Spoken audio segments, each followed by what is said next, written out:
32મું chapter પહોંચ્યા છીએ 7 પગલા આકાશમાં અને ધતિંગ માંડ્યું છે વસુધાએ વ્યોમેશના કહેવા મુજબ સલીનાને એકદમ મસ્ત નકશીવાળો હાર આપવાની એણે મજાલ કરી છે. હવે મજા આવશે કારણ કે વસુધા બોલે છે અને જ્યારે પણ વસુધા બોલે છે ત્યારે મને બહુ મજા આવે છે. આ શું ધતિંગ માંડ્યું છે? વ્યોમેશે ફરીવાર એ જ ઉગ્રતાથી પૂછ્યું. સલીના અનાયાસ આગળ સરી વસુધાની નજીક આવીને ઊભી રહી, જાણે એનું રક્ષણ કરવા માંગતી હોય. હાર તેના હાથમાં હતો. વ્યોમેશે સહેજ આગળ વધી રૂક્ષતાથી સલીનાની હાથમાંથી હાર લઈ લીધો. હાર તારી પાસે ક્યાંથી આવ્યો? તેણે અવાજને જરા કાબૂમાં લેવા પ્રયત્ન કર્યો, પણ તેના ગુસ્સો અને અવિશ્વાસ અછતા ન રહ્યા. સલીનાને તેની ઉદાસ આંખો વ્યોમેશ પર ઠેરવી ને એ બે મોટી આંખોમાં એટલી બધી વ્યથા છલકાઈ આવી, પણ વ્યોમેશની નજર હાર પર હતી. વસુધા ઉતાવળે બોલી, સલીના બેટા તું બહાર જઈશ? સલીના અસમંજસમાં જરાવાર ઊભી રહી. વસુધાએ તેની સામે ડોકું હલાવી ફરી બહાર જવાનો ઈશારો કર્યો. સલીનાએ અનિચ્છાએ પગ ઉપાડ્યા. બારણામાંથી કસીને વ્યોમેશે તેને જગ્યા આપી. જતાં જતાં સલીના જરા અટકી. મારું કંઈ કામ હોય તો બોલાવજો માં. અને તે પાછી ચાલી ગઈ. વ્યોમેશ હવે ત્યાં હતો અને તે તેની સામે હતી, એકલી. 32 વર્ષ સુધી આ માણસની સાથોસાથ જેવી હતી તો પણ અત્યારે તેને પોતાની સામે તે એકલી હતી અને વ્યોમેશ એક અજાણ્યા માણસની જેમ ભયાવહ રીતે તેની સામે ઊભો હતો. તેની પાસેથી જવાબ માંગતો હતો. સૌથી પહેલાં તેને શાંત કરવો જોઈએ. આટલા બધા આંકડા શું કરવા થાવ છો? વસુધાએ નરમ અવાજે કહ્યું. બેસો, જરા શાંતિથી બેસો. શાંતિથી બેસો. શમાં પણ ભૂલ થાય ને તો પણ મને એવું લાગે છે કે ના, મારે ફરીવાર બોલવું જોઈએ. તેને ખસીને પલંગ પર વ્યોમેશ માટે જગ્યા કરી. વ્યોમેશ એક ક્ષણ ગૂંચવાઈને ઊભો રહ્યો, પછી બેઠો. હાર પેટીમાં મૂક્યો. આ હાર સલીના પાસે ક્યાંથી આવ્યો? તેણે ફરીથી પૂછ્યું. અને રૂમમાં બધા ફેરફાર કોણે તે કરાવ્યા? તેના અવાજની ઉગ્રતા જરા ઓછી થઈ, પણ તેનું મોં ખૂબ તંગ હતું. તેની વાત પછી કરીશ, પહેલાં આપણે સાદડી વિશે વાત કરી લઈએ. આ વસુધા જ છે? વ્યોમેશ અચંબાથી અવાક થઈ ગયો. આવી રીતે તો તે કદી બોલી નથી. આમ સાવ પોતાના પગ પર ઊભેલો માણસ બોલે એવા આત્મવિશ્વાસથી, નિર્ભયતાથી, સમાન ભાવે, આંખો સામે સીધી આંખ માંડીને આ બધું શું છે? વસુધા મનમાં સહેજ મલકી. જગતમાં સૌથી નિકટનો કહેવાય એવા સંબંધ વડે તે વ્યોમેશ સાથે વર્ષોના વર્ષો સંકળાયેલી રહી હતી. છતાં વસુધાના હૃદયમાં ક્યારે ઘાવ થાય છે ને ક્યાંથી આંસુ ઝરે છે તે કદી જાણ્યું નહોતું. વસુધાને માટે આ જીવનની મહાન પળ છે. સલામતી માટે પહેરેલા સેંકડો મોહરા અને સહસ્ત્ર બખ્તર તે એકી વેળા ઉતારી નાખવા માંગે છે. જોવા માંગે છે પોતાની જાતને વફાદાર થઈને જીવવા જઈએ તો શું થાય, પોતાનું શું થાય, સંબંધોનું શું થાય. લાંબા સમય સુધી આ પળની વાટ જોઈ છે. સત્યના સળગતા પથ પર પ્રથમ પગલું માંડવાની આ ઘડી છે. અને 32 વર્ષ સુધી કાચના પાત્રની જેમ નાજુકાઈથી સાચવેલો પંપાળેલો સંબંધ પોતાના સાચા થવાની પહેલી ક્ષણોને પૂછતો હતો, આ શું ધતિંગ માંડ્યું છે?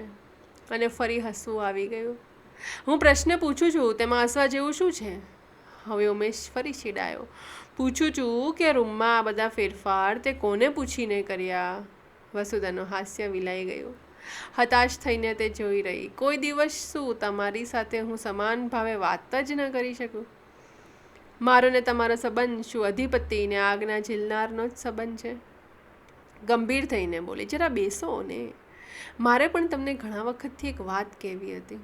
મારા મનમાં વર્ષોથી એક વિચાર રમે છે કે એક સ્ત્રી, પરણેલી પત્ની ને બાળકોવાળી સાદી સ્ત્રી એટલે કે એક ગૃહિણી, જો કોઈ દિવસ એમ નક્કી કરે કે આપણે અત્યાર સુધી ખોટું જીવન જીવતા આવ્યા છીએ અને હવે એ પ્રમાણે નથી જીવવું, ધારો કે તે એવું નક્કી કરે, તો પછી તેને વ્યવહારમાં ઉતારી શકે કે નહીં? તેને બને એટલી મૃદુ રીતે પોતાની વાત સમજાવવા કોશિશ કરી. જુઓ ને, આપણે રોજના જીવનમાં કેટલું ખોટું કરતા હોઈએ છીએ. મનમાં દુઃખ હોય તો પણ બહાર આનંદનો ડોળ કરતા હોઈએ છીએ. કોઈને રાજી રાખવા મીઠું મીઠું બોલીએ છીએ. સારું લગાડવા માટે ખોટો આગ્રહ કરતા હોઈએ છીએ. મનમાં અણગમો હોય તો પણ ઉપરથી આવકાર આપતા હોઈએ છીએ. એટલે કે મનમાં જુદું હોય ને બહાર કંઈક જુદું દેખાડતા હોઈએ છીએ. મને એમ થયું કે આ દંભ અને આડંબર છોડી આપણે જેવા હોઈએ તેવા બની રહેવું જોઈએ. એટલે કે મનમાં આવે તડ ને ફટ બોલી નાખવાનું, બીજા માણસને શું લાગશે તેની પરવા ન કરવાની, એમ ને? એ સ્વાર્થ છે, વ્યોમેશ આવું કહે છે. વળી પાછી વસુધા જવાબ પણ આપે છે. પણ એ સચ્ચાઈ છે, વસુધા ઉતાવળે બોલી. વ્યોમેશે આટલી પણ વાત તેની સાથે કરી, તેથી તેને આશાનો એક કિરણ દેખાયો હતો. માણસ સાચો હોય તો જ તેના સંબંધોમાં પ્રમાણિક થઈને જીવી શકે. આપણી સામે એક કેવું મોટું ઉદાહરણ છે. કોનું? ગાંધીજીનું, વસુધા ઉત્સાહથી બોલી. તેમણે કોઈ દિવસ ડોળ કે દંભ નહોતા કર્યા. તેમને જ્યારે જે સાચું લાગ્યું તે ખુલ્લી રીતે, ભય વિના, ટીકાની પરવા કર્યા વિના કર્યું હતું. અને તે પ્રમાણે પોતે કર્યું હતું. તે સમાજના ધોરણો પ્રમાણે નહીં, પોતાનો અંતરાત્મા કહે તેમ જીવ્યા હતા. તું કંઈ ગાંધી નથી? વ્યોમેશના અવાજમાં કટાક્ષ હતો. મારે થવુંય નથી. તું થઈ શકે તેમ પણ નથી. ખરું પૂછો તો ગાંધી થવાની જરૂર જ નથી. એમના જેવો થવાનો પ્રયત્ન કરવો એ તો ગાંધીજીની વાતથી સાવ ઉલટી બાબત થઈ. હું તો ફક્ત પોતે જે હોઈએ તે થઈને રહેવાની વાત કરું છું. આટલું બધું ડાપણ તારામાં કોણે રેડ્યું? વ્યોમેશ વચ્ચે જ બોલ્યો. અને આ બધી બાબતને મેં પૂછ્યું તેની સાથેનો શું સંબંધ છે? તેને અવાજ ફરી સખત થઈ ગયો. વ્યોમેશને સમજાવીને પોતાની નવી પરિસ્થિતિની વાત કરવાની બધી સંભાવનાનો અંત આવી ગયો. ધીમા અવાજે બોલી.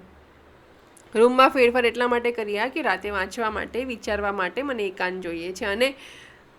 અને બીજું મને શું શું જોઈએ છે અથવા શું શું નથી જોઈતું તે કહું.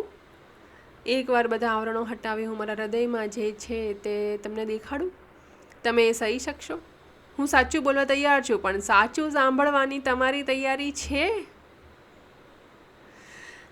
વાવ, સાચું બોલવા માણસ તૈયાર હોય, સાચું સાંભળ્યા પછી શું થશે એના એ જ તમે રહેશો, કાં તો પછી તમે સાંભળી શકશો, ચાલુ વાતે પણ તમે મને સાંભળી શકશો? એવું વસુધા અંદરથી એને પૂછે છે, પણ 12 શબ્દો નથી નીકળતા. અહીંયા જવાબ આપે છે. બહુ સારું, તે સાદડીની શી વાત છે, મેં છાપામાં નોંધ આપી દીધી છે. એ જ તો હું કહેતી હતી ને. વસુધા એને સહેજ થાક લાગ્યો, માથું ભારે થઈ જતું લાગ્યું, પણ હવે કહ્યા વગર ઉપાય નથી. આ માણસને સાવ કોરી પાટી છે. આ વસુધાના વિચારો ક્યાંય પરે છે અને આ વ્યોમેશના વિચારો તો હજી વિચારો જ નથી. એને થોટ્સ કહેવાય જ નહીં. વિચાર કદાચ વ્યોમેશને કદાચ વિચાર નહીં આવતો હોય, મને નથી લાગતો. એને કોઈ ટાઈપનો વિચાર આવતો હશે, એને ફિલોસોફિકલ કોઈ વાત સૂઝતી હશે, નથી લાગતું મને. તો આટલો બધો ડિફરન્સ હોય લેવલમાં, વિચારવાની શક્તિમાં કે કન્ક્લુઝનમાં, જે વિચારો કરેલું હોય એનું કન્ક્લુઝનમાં, તો હું નથી માનતી કે માણસ બીજા માણસને સમજે. પણ તોય વસુધા ટ્રાય કરી રહી છે, આગળ બોલે છે. હું એ જ કહેવા માંગતી હતી. 2 વાત છે. એક તો એમ કે સાદડીમાં બધી સ્ત્રીઓ ધોળા કપડાં પહેરીને હૃદયની લાગણીના એક પણ બિંદુ વિના ખાલી ને ખાલી, ખોટો ને ખોટો શોક પ્રકટ કરવા આવશે. અને મારે એમાં મુખ્ય વ્યક્તિ તરીકે બેસવું પડશે. અને મને એ બધું કેટલું ઉપર છેલ્લું લાગે છે. અને ધોળા કપડાં પહેરવા તો મને જરા પણ નથી ગમતા. તે આર્જવથી બોલી. મને ખરેખર ધોળા કપડાં પહેરવાનું નથી ગમતું, તો પછી મારે શા માટે પહેરવા જોઈએ? તેને તો રંગ વિશે ઘણું વધારે કહેવાનું મન હતું. મને રંગો ગમે છે, રંગો અને કુદરતી ઘટના છે. હું અહીંયા પોઝ લઉં છું.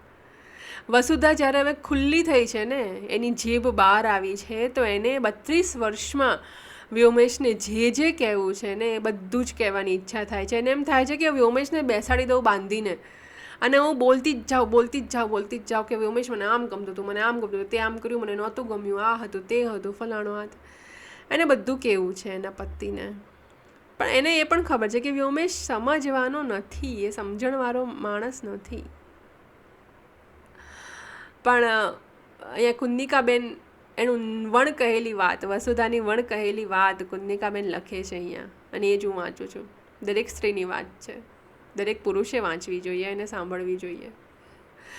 મને રંગો ગમે છે. રંગો તો કુદરતી ઘટના છે, સુંદર ને રંગીન ઘટના છે. તેને સામાજિક સંદર્ભોમાં બાંધી દઈ અમુક પ્રસંગે અમુક રંગ પહેરાય ને અમુક ના પહેરાય એવી કૃત્રિમતા શા માટે ઊભી કરવી જોઈએ? પ્રકૃતિમાં તો રંગો કેટલી સહજ રીતે પ્રકટ થતા હોય છે. પણ આ બધું વ્યોમેશને કહેવાનો કોઈ અર્થ નથી. આજ સુધી તે ક્યારેય પોતાના સંવેદનમાં સહભાગી બન્યો નથી. એને એવી ફુરસદ પણ નથી. બીજી વાત તો એમ કે વસુધા સહેજ અચકાઈ. હવે ખોટું બોલવાના દિવસો વીતી ગયા છે. હવે ગમે એવું આકરું લાગે તો એ સાચું જ કહેવું જોઈએ, નહીં તો પહેલું પગલું જ અવળું પડશે. અને બીજી વાત એમ કે મને પોતાને પણ ફૈબાના મૃત્યુનું કોઈ દુઃખ નથી. હું તેમના આત્માની શાંતિ માટે પ્રાર્થના કરું છું, પણ મારા મનમાં શોકનો ભાવ નથી. મને ફૈબા માટે પ્રેમ નહોતો, ના નહોતો જ. તે જરા ઉશ્કેરાઈ. હું સાવ સાચું જ કહીશ. તેમને માટે થઈને હું મારી માને છેલ્લે મળી ન શકી તેનો મને હંમેશા દંખ રહ્યો છે. મને ફૈબા માટે દુર્ભાવ નથી, પણ તેમણે કોઈ દિવસ મને સ્નેહ નહોતો કર્યો, કોઈ દિવસ મારી લાગણીને માન નહોતું આપ્યું. તેનો અવાજ ઊંચો ચડવા લાગ્યો. મારી ઈચ્છા થાય છે કે ન હોય. મારે તેમનું કહ્યું હંમેશા માનવું પડતું. તેમણે સર્વસ્વ તમને આપ્યું હતું અને તમારે તો તેમને માટે કશું કરવું પડતું નહોતું. મારે જ એમને બધી સાર સંભાળ રાખવી પડતી. તેમણે મને પ્રેમ કર્યો હોત તો હું પણ મારું હૃદય આપત, પણ એમને તો મારી કાંઈ જ પડી નહોતી.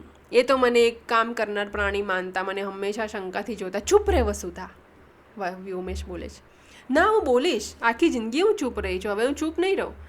તો મારી સાથે લડીશ એમ? થાક, અંગે અંગે ખૂબ થાક ભરાઈ આવ્યો, પણ છૂટકો નથી.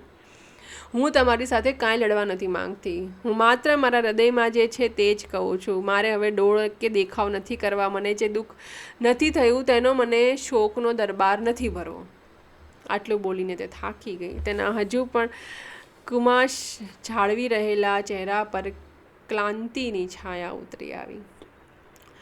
એકાએક થયું, પોતાનું શરીર સાવ જીર્ણ થઈ ગયું છે, ઘસાઈ ગયું છે, પોતાનું મન ઘસાઈ ગયું છે, હૃદય ઘસાઈ ગયું છે.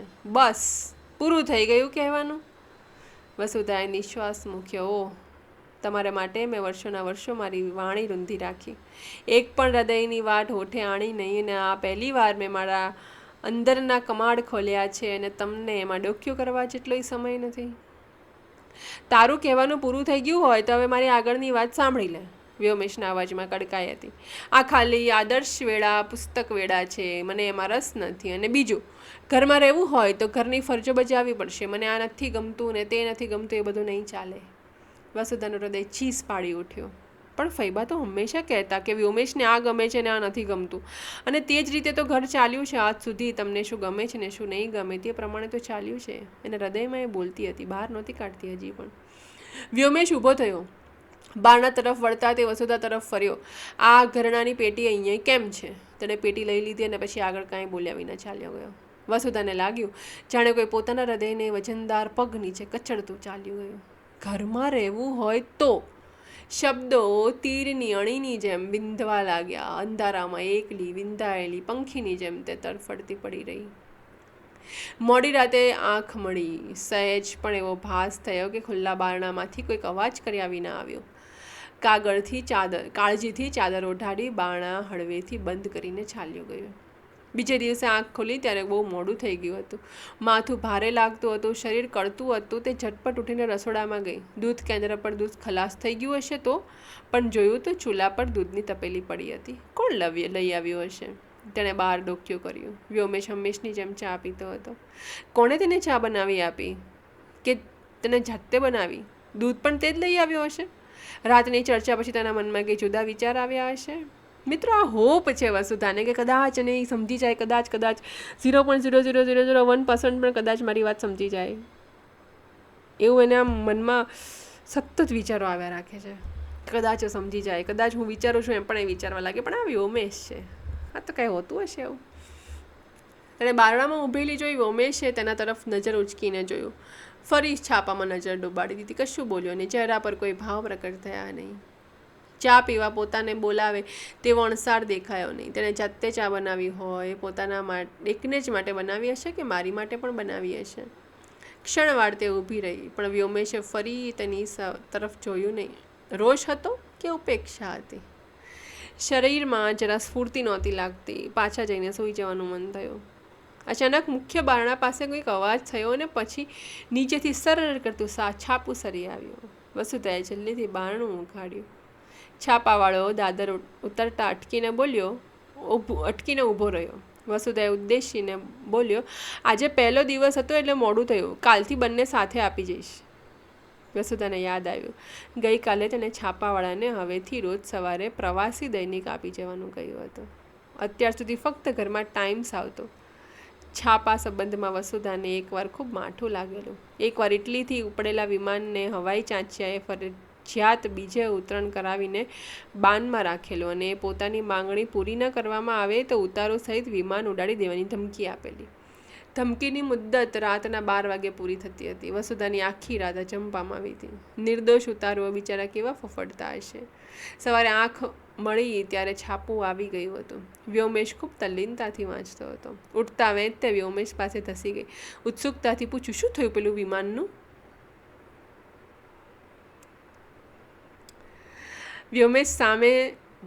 વ્યોમેશે સામે જોયા વગર જ કહ્યું, હમણાં તને હું આપું છું છાપું, વાંચજે તે બધું.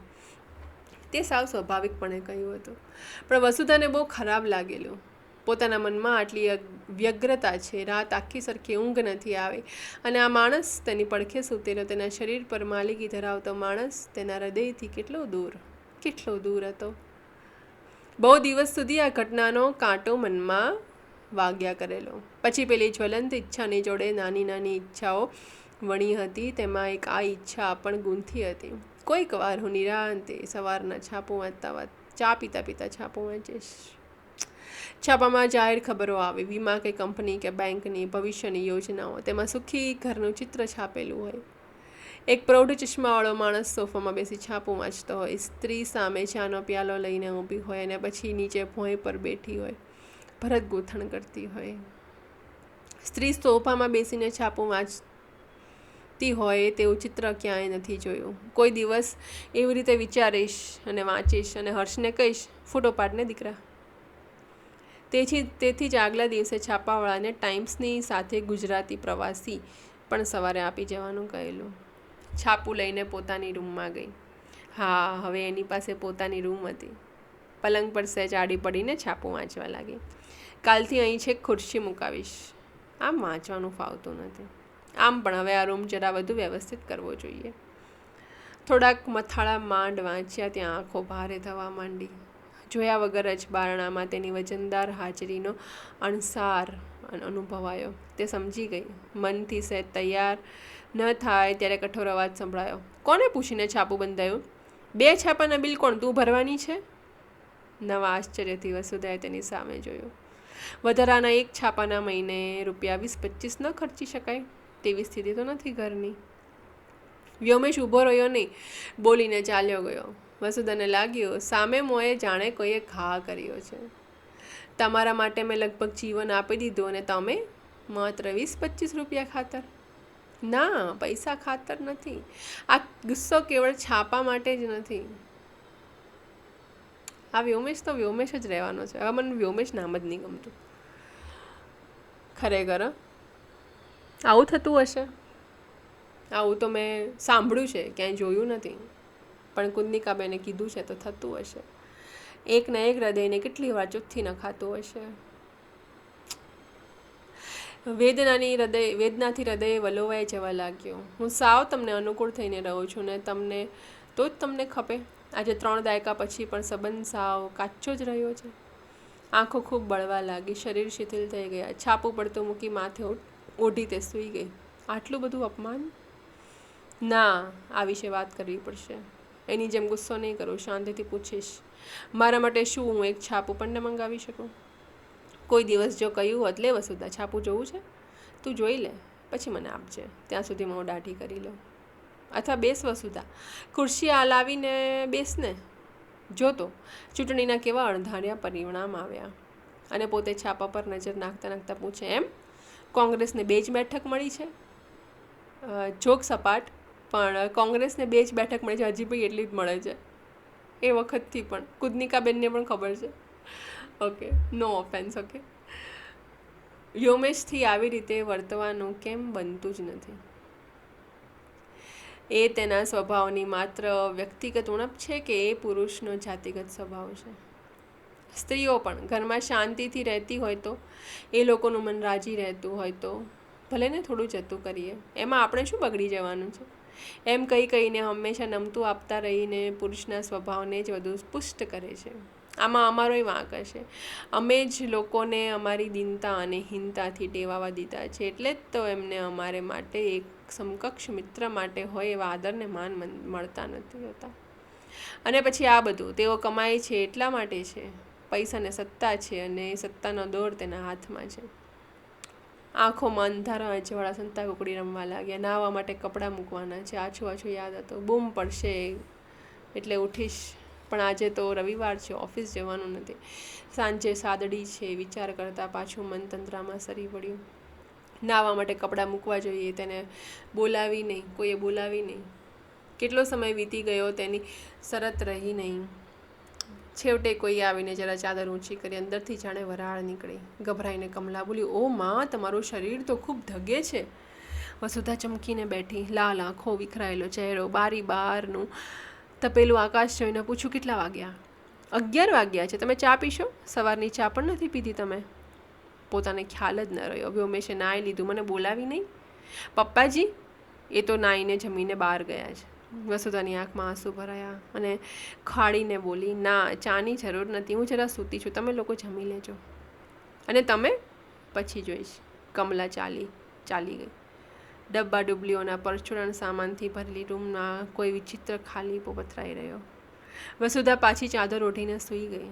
ફરી જાગી ત્યારે ખસ્સી બપોર થઈ ગઈ હતી. બાજુમાં જોયું, સલીના બેઠી હતી. વસુધાને જાગેલી જોઈને જરા હસીને બોલી, તમે જાગો છો તેની ક્યારની રાહ જોતી હતી. કેમ છે હવે? તેને કપાળ પર હાથ મૂક્યો. તાવ તો ખૂબ છે, માથું પણ દુખતું હશે. સવારની ચા નથી પીધી, માસી કહેતા હતા. હવે થોડી ચા પીઓ, પછી મગનું પાણી પીજો, મેં બનાવ્યું છે. પીવાની ના પાડશો એ નહીં ચાલે. એ ઉઠીને રસોડામાં ગઈ. થોડી વારમાં ચા અને મગનું પાણી બંને લઈ આવી. સલીના, પપ્પાજી શું કરે છે? એ અને અશેષભાઈને બધા મળીને જરાક સામાન ફેરવે છે. 4 વાગે લોકો આવશે, એમના બેસવા માટેની વ્યવસ્થા કરવાની છે. ઘરની ફરજ બજાવવી જોઈ છે એવું લખ્યું છે આમાં. જોર કરીને વસુધા બેઠી થવા ગઈ, પણ સલીનાએ તેને પકડીને સુવાડી દીધી. હા હા હા, શું કરો છો? જરાક બહાર જાઓ, બધા આવશે હમણાં. સલીનાએ દ્રઢતાથી તેને પકડીને સુવાડી દીધી. એવી કશી જરૂર નથી. શરીરમાં કેટલો તાવ છે ખબર છે? પછી તેની પાછળ તકિયા ગોઠવી અડધી બેસાડીને સલીનાએ હળવે હળવે તેને ચા પીવડાવી. થોડી વાર પછી મગનું પાણી પીવડાવ્યું. માથું દુખતું હતું તે માટે ગોળી આપી. વ્યોમેશ એકે વાર ખબર કાઢવા આવ્યો નથી. આટલો બધો ગુસ્સો શા ખાતર? ડૉક્ટર બોલાવે છે માં? કંઈ તકલીફ થાય છે? સલીનાએ ખૂબ સ્નેહથી પૂછ્યું. વસુધાની આંખમાં જળજળિયા આવ્યા. બીજી તરફ મોં કરી આંખો હળવેથી લૂછી નાખી. સુનીલા આવી. સરસ કપડાં પહેરીને તૈયાર થઈ હતી. રિહર્સલમાં જાઉં છું માં, બધા મારી વાટ જોતા હશે, મારું પાત્ર મુખ્ય છે. કશો વાંધો નહીં, તું તારે જા. વસુધા એટલું બોલતાય સાવ થાકી હોય એમ તેમ શીતલ થઈને પડી હતી. વ્યોમેશને નહીં ગમે ઘરની ફરજ, પણ સુનીલાની તેના ગ્રુપ પ્રત્યે ફરજ તો હતી જ. 4 વાગે તે પહેલાં મને કહેજે, બધા આવવા માંડે તે પહેલાં ત્યાં બેસવું પડશે ને? જરા સરખા થવું પડશે, કપડાં બદલવા પડશે. સલીના હસી. તેણે વસુધાને ફરી